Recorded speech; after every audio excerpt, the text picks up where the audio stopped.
Hey, good afternoon, everyone. Good morning, I guess. It's 11:44 here. I want to jump on Facebook really fast and give you an update. We got some new information, and I wanted to share that with you here on a Facebook Live. Of course, we've got WCIA 3 News at noon coming up. We'll have details there, and then I think things are going to start getting active pretty quickly after the noon show as we watch things. First off, some of the changes, the Storm Prediction Center outlook for many of us has not changed. The yellow slight risk continues for areas from Bloomington to Taylorville and points to the east. Where we do see some change, though, is the enhanced risk. Look at that. It has been pulled more to the west, all the way to the state line here. And so you could base that and say, hey, maybe the trend continues to pull things just a little more to the west. The threat may be coming up just ever so slightly for us here, but we are looking at perhaps having a couple of storms out there as we go into the afternoon and evening. Let's take a look here at Storm Tracker Doppler, see if we see much. Pretty quiet here at this point. Those morning batches out of here. And when we look even at the cloud cover, for the most part, it's been pretty clear here. Now, there is a band of clouds that is starting to build on in. We'll see how that affects things. There's maybe been some attempts at some showers and storms firing along that. We'll just watch how it evolves here, but there's still been plenty of time for that instability to build on in. Earlier, Springfield looked a little darker, a little gloomier. As we look around here, now there's certainly some more higher level clouds in place. We'll jump to Champaign now. It's been nice sunny here. That sunshine now being traded with some clouds that are filling on in. And we could probably even go to Danville and see off to the west, perhaps see some of that cloud cover that's in place. So there you go, Danville. You can see here some of those cumulus clouds starting to try and pop up there. So can a storm break through that and form? That's going to be what we watch here for the next little bit. I do want to talk here our risk impacts, for lack of better words there. The risk impacts have not really changed all that much here. The hail threat, I think, still is the greatest threat. That's the one thing that has come up, certainly, with this. Tornado threat, still there. We'll watch it. I think it's pretty conditional. It'll be more localized with an individual storm. It's not a big tornado threat. The hail threat certainly is the leader here. The tornado threat secondary, wind threat even a little bit below that. And we may only get a couple of isolated storms that can break through and cause some of those problems. A lot of us probably miss out on severe weather today. A fair number of us do get thunder, lightning, and rain, though. But that severe threat still does look more isolated across our area. But a couple of storms is it. And that impact and the risk is there for that. So that's why we like to talk about things here. Let's talk about the hail size. This is where the potential risk area has come up for us. You can see here the max hail size. We've pulled that red. There could be some larger than 2-inch hailstones somewhere in this red area. And that is probably the biggest concerns here. That hail threat is isolated. If you live in this red area, not all of you are getting hail like that. But if we are looking at hail to happen in that red area, some of that hail could be larger than golf balls, perhaps up to tennis ball size. That threat does diminish, at least the risk does diminish to the south and west there. You'll see this on the news coming up in a little bit. In the meantime, we do have that risk here. We're just bringing you on digital platforms. A little quick update before noon. I do want to update you as well on the tornado risk. No real changes for the numbers for the Illinois side, but you can see that orange area has come right up to the state line.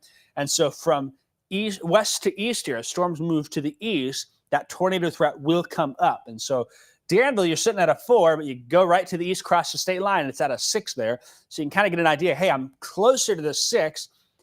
My threat probably a little higher than, say, out here to the west towards Decatur, even though it's in a 4.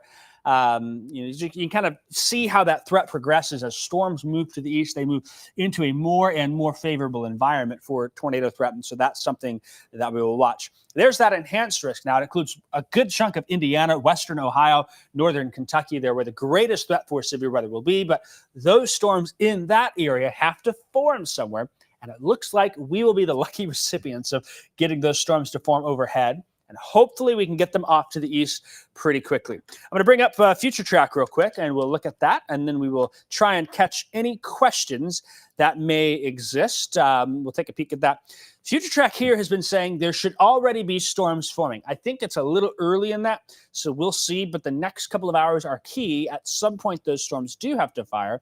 And what we'll see here is, notice how some of these storms look more individualized.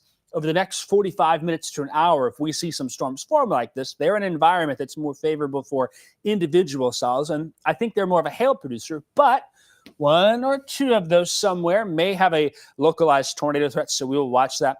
You can see here by 3 o'clock, most of these storms are exiting. We'll watch, though. Maybe a few more isolated storms can pop up somewhere in the area. And some of our guidance is now bringing that threat a little bit later here towards Mattoon, Charleston, Effingham, Paris, with some of those individual cells. But you can see here, getting to the 5 o'clock hour, it appears that most of those storms are exiting. We'll keep an eye maybe a little bit after 5 o'clock, still on I-70, but I'll keep that line at 5 for now, and we'll see how that pans out for us. And then by 6, 7, 8, we should definitely be done with that threat, going for a clear night tonight. That's my update for you. I've got like 9 minutes till the newscast. And so if there's any questions, I'll try and answer them quickly. Again, not everyone getting storms today that are severe. A lot of us will get some rain and thunder and storms. Some of us will get maybe a severe threat. A few of us get an isolated severe threat with large to very large hail and a tornado threat. So that's kind of the key here. Some of you are probably watching thinking, I'm getting a tornado. And that's probably not the case today. Others of you saying, oh my gosh, the hail is going to be huge where I live. You have to get a storm in that environment. It's kind of like if in football, if you've got a really strong defensive team, there's a good chance they can break through the line and sack the quarterback. Does it happen every time? No, but a couple of plays, there's probably be some sacks. A couple of storms, there'll probably be some problems for us here locally. So that's my analogy of the day. The sunshine has not helped. Instability has certainly gone up.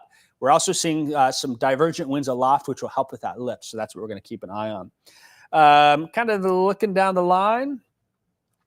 Somebody's asking, what is the name of the weather app that calls and sends text? That's a great one here. Let me pop that up. First off, there's 2 different apps. There's our WCIA3 weather app. And let me hide that. I'll put that at the bottom of the screen here. The WCIA3 weather app, you've heard us talk about this. It's on your cell phone. It follows your location. It sends you notifications. And you can see that in the chat. Just go there and click the link to download that app. This is a free app. The other app that we have is our weather call. This is a new service which is location specific. You can put in your home address, your business address. You can put in the school district you work for. You could put in a hospital where your parents live, where your relatives live, something of that, a specific address, and it will monitor the alerts for that. And that service is $12 a year, but it's an option, an opportunity to at least offer as many different ways to have coverage as possible. Some folks maybe say, hey, I don't like cell phones. I don't want to learn them. I can't afford them. This here might be a service that we can offer that at least helps to bridge some of those gaps, to fill in some of those missing areas, because not everyone has the same level of access to things. In particular, we were thinking about weather call. We were thinking about our senior citizens, our elderly community, and folks who maybe don't have reliable internet connections. They probably have a phone. Some people may still have a landline phone. This is a really great option where we will call you if there is a tornado warning for the location you choose. You can also, in addition to that, get text and emails. If your phone is a cell phone number in there, you can get the text. My wife, she gets them. I signed her up whether she wanted to or not, and I don't think she particularly cares about it, but I know she gets those alerts, and so that's something that's good for that. Also, the emails come through, and you can get that via that way. So maybe you've got a relative living in Ohio. You think, I want to get alerts for if there's a warning coming for them.